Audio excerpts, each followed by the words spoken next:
చూడబోతే ప్రపంచం కొంప ముంచేలా ఉన్నాడు ట్రంప్. మరి డీప్ స్టేట్ ప్రెషరో లేకపోతే తన మీద పెరుగుతున్నటువంటి ఆర్థిక ప్రభావాల నుంచి తట్టుకునేందుకు ప్రపంచ యుద్ధాలే బెటర్ అనుకుంటున్నాడో తెలియదు గానీ రెచ్చగొడుతున్నాడు.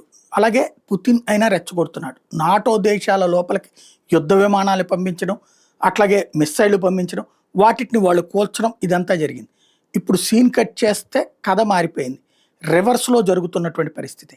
అటాకింగ్ మోడ్‌లో జరుగుతున్నటువంటి పరిస్థితి. ట్రంప్ ఏమంటున్నాడు? నాటో దేశాలకు ఏం పిలుపునిస్తున్నాడు? మీ దేశాల్లోకి చొరబడితే కూల్చిపారేయండి రష్యా యుద్ధ విమానాలను అంటున్నాడు.